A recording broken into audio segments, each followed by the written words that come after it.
आप सबको पता है एक समय ऐसा आया था, आरक्षण का झंझट हुआ, दो समाज आमने सामने हुए। मेरे उस समय के नेता मेरे से नाराज हो गए, पार्टी से भी निकाल दिया, टिकट भी काट दिया। चुनाव लड़ोगे तो राजनीति जिंदी रहेगी, नहीं लड़ोगे तो खत्म हो जाओ।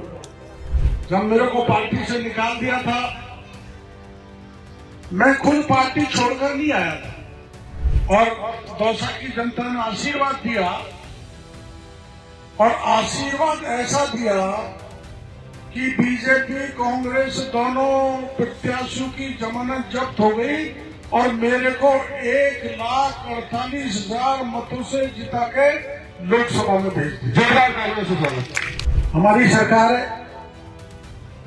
मैं मंत्री हूं और वो भी किसान है। कैसे कैसे कठोर जीवन किसान जीता है, इसलिए मैंने तय किया जब तक मैं मंत्री हूं, किसानों के साथ किसी प्रकार का छलावा नहीं होना चाहिए। कि देश के इतिहास में पहली बार हुआ है, देश के इतिहास में पहली बार हुआ है कि नकली खाद पकड़ा, नकली बीज पकड़ा, नकली स्प्रे पकड़ा। 1 साल तक, 1.25 साल तक मैं मंत्री की कुर्सी पर नहीं बैठा, और उसका कारण ये नहीं था कि मेरे को मुख्यमंत्री नहीं बनाया, कोई बड़ा मंत्री नहीं बना, ना। मांगने की मेरी आदत नहीं है, भीख तो भीख नहीं मांगता। और मैंने उस समय घोषणा की थी, अगर दौसा, सवाई माधोपुर, करौली की सीट हार गए तो मैं मंत्री पद से इस्तीफा दे दूंगा। लेकिन कुछ लोगों ने कहा मुख्यमंत्री नहीं बनाया इसलिए नाराज है और कुछ नहीं, ये नहीं दिया, वो नहीं दिया। बाद में दिल्ली से हमको खबर आई कि नहीं तुम काम करो, तो मैंने काम करके बताया। अब मैं मुख्यमंत्री जी के पीछे लगा हुआ हूँ, पैसा दो, देते जाओ, कटा कर, ताकि जीते जी मैं देख लूं, थोड़ा भीड़ में खड़ा होकर चंबल का पानी पी लूं। नेता एमएलए बन जाते हैं, एमपी बन जाते हैं, घर भरने का काम करते हैं। मैं किसी और दूसरे के लिए नहीं कह रहा, अपना घर भरो, फिर साड़े का भरो, फिर साड़ी का भरो। भाई का नंबर तो बाद में आता है। राजनीति धंधा बन चुकी है, राजनीति सेवा से दूर हट गई है कि मैं ऐसा कोई काम नहीं करूंगा जिससे आप पे धब्बा लगे। मैं कतई कलंकित नहीं होना चाहता। समर्पित होके आपकी लंबी, जितना में प्राण है मेरे तन में, तब तक मैं आपकी सेवा करना चाहता हूं। मेरे पर मेहरबानी रही है, जब संकट की घड़ी में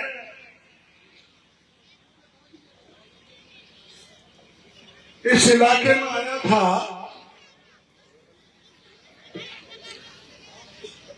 तो यहाँ के भाइयों ने मेरी डूबती हुई नैया को पार करने का काम किया। ऐसे महानुभावों को मैं नमस्कार करता हूँ, प्रणाम करता हूँ। आप सबको पता है एक समय ऐसा आया था, आरक्षण का झंझट हुआ, दो समाज आमने सामने हुए, बड़ा अच्छा भाईचारा था, लेकिन उसमें फर्क पड़ा और मेरे उस समय के नेता मेरे से नाराज हो गए, पार्टी से भी निकाल दिया, टिकट भी काट दिया। तो मैंने सोचा बैठा किधर जाऊं। हालांकि मैं चुनाव नहीं लड़ना चाहता था, लेकिन साथियों ने कहा, समर्थकों ने कहा, मिलने जुलने वालों ने कहा, चुनाव लड़ोगे तो राजनीति जिंदी रहेगी, नहीं लड़ोगे तो खत्म हो जाओ। इसलिए 2008 में मैं चुनाव लड़ने आया। जब मेरे को पार्टी से निकाल दिया था, मैं खुद पार्टी छोड़कर नहीं आया था, मेरे को निकाला गया। बना हो टोडाभीम की जनता का कि मेरे को कोई नुकसान नहीं होने दिया, विधानसभा में भेज दिया, लेकिन 3 महीने ही बाद में इस्तीफा दे दिया और दौसा की जनता ने आशीर्वाद दिया और आशीर्वाद ऐसा दिया कि बीजेपी कांग्रेस दोनों प्रत्याशियों की जमानत जब्त हो गई और मेरे को 1,48,000 मतों से जिता के लोकसभा में भेज दिया। जोरदार तालियों से स्वागत। अब 3 महीने का समय तो थोड़ा सा होता है, तो मैं आपने जो एहसान किया वो चुका नहीं सका। हमारी सरकार है, मैं मंत्री हूं और वो भी किसान है। मैं जिस दिन मंत्री बना तो मैंने तय किया था, मैंने भी गरीब घर में जन्म लिया और मैं किसान की मजबूरी समझता हूं। न बीज को पैसा, न खाद को पैसा, न खेत जुतवाने को पैसा, न मजदूरी को पैसा। कैसे कैसे कठोर जीवन किसान जीता है। इसलिए मैंने तय किया, जब तक मैं मंत्री हूं, किसानों के साथ किसी प्रकार का छलावा नहीं होना चाहिए, ठगी नहीं होनी चाहिए, उनके साथ भेद नहीं होना चाहिए।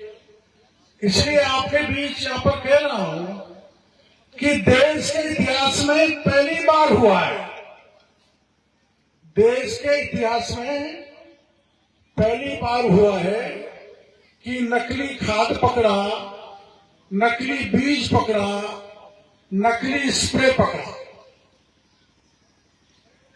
किसान कभी नहीं सोचता था, मैं तो सोचता ही नहीं था कि खाद भी नकली हो सकता है, लेकिन पकड़कर उस आवाज को इतना तेजी से चलाया कि दिल्ली की सरकार ने तय किया कि किसानों के साथ कोई ठगी नहीं हो, कोई छलावा नहीं हो। इसलिए मोदी जी और शिवराज चौहान ऐसा कानून ला रहे हैं कि जो किसान को नकली चीज देगा, खाद दो, बीज दो, पेस्टिसाइड दो देगा, तो उससे 10 से 20 लाख की पेनल्टी लगेगी और कम से कम 10 लाख की सजा होगी। मेरा किसान को ठगा नहीं जा सकता। और भी करूंगा। आपको पता है, मैं 1 साल तक, 1.25 साल तक मैं मंत्री की कुर्सी पर नहीं बैठा और उसका कारण ये नहीं था कि मेरे को मुख्यमंत्री नहीं बनाया, कोई बड़ा मंत्री नहीं बना ना। मंत्री, मुख्यमंत्री, एमएलए, एमपी, प्रधान जो भी कुछ पद देता है परमपिता परमेश्वर देता है। मांगने की मेरी आदत नहीं है, भीख तो भीख नहीं मांगता। लेकिन जब लोकसभा के चुनाव आए थे तो मैं और मोदी जी दौसा शहर में घूमे थे, घर घर जाके वोट मांगा था और मैंने उस समय घोषणा की थी, अगर दौसा, सवाई माधोपुर, करौली की सीट हार गए तो मैं मंत्री पद से इस्तीफा दे दूंगा। हम हार गए, ये भी हार गए, वो भी हार गए, वो भी हार गए। हार गए, मेरी जिम्मेदारी बनती थी जब मैंने घोषणा कर दी। आपको पता है, मैंने कहा था अगर आरक्षण की चिट्ठी चली गई तो मैं मंत्री पद छोड़ दूंगा और आपके आदेश पर मैंने मंत्री पद को ठोकर लगा डाली। बहुत सुंदर। तो मैंने ये तय किया कि मंत्री पद छोड़ दो, लेकिन कुछ लोगों ने कहा मुख्यमंत्री नहीं बनाए इसलिए नाराज है और कुछ नहीं, ये नहीं दिया, वो नहीं दिया। बाद में दिल्ली से हमको खबर आई कि नहीं तुम काम करो, तो मैंने काम करके बताया। जब से मैं लगा हूं 89 से और 2024 में जाके वो सपना पूरा हुआ है कि चंबल का पानी और उसकी 4 नदियों का पानी आएगा, पानी यहीं होकर निकलेगा और अलवर तक जाएगा। राजस्थान के 17 जिलों में पानी जाएगा। 90,000 करोड़ रुपए खर्च हुए, 4,28,000 हेक्टेयर जमीन सिंचित होगी और उसका 15% पानी उद्योग लगाने में दिया जाएगा। किसी घर में पीने के पानी की कमी नहीं रहेगी। वो मेरा सपना पूरा हो गया। अब मैं मुख्यमंत्री जी के पीछे लगा हुआ हूँ, पैसा दो, देते जाओ, कटा कर, ताकि जीते जी मैं देख लूं, थोड़ा भीड़ में खड़ा होकर चंबल का पानी पी लूं और गोपालपुरा के खेत में चंबल का पानी बहने लगे। ये मेरा सपना पूरा कर दो, पैसा देते जाओ। राजनीति में यही होता है मेरे भाइयों। नेता एमएलए बन जाते हैं, एमपी बन जाते हैं, घर भरने का काम करते हैं। मैं किसी और दूसरे के लिए नहीं कहना, पर सबसे पहले अपना घर भरो, फिर साड़े का भरो, फिर साड़ी का भरो। भाई का नंबर तो बाद में आता है। राजनीति धंधा बन चुकी है, राजनीति सेवा से दूर हट गई है। मैं आपके बीच में संकल्प लेना चाहता हूं और आपको कहना चाहता हूं कि मैं ऐसा कोई काम नहीं करूंगा जिससे आप पे धब्बा लगे। मैं कतई कलंकित नहीं होना चाहता। समर्पित होकर आपकी लंबी, जितना में प्राण है मेरे तन में, तब तक मैं आपकी सेवा करना चाहता हूं।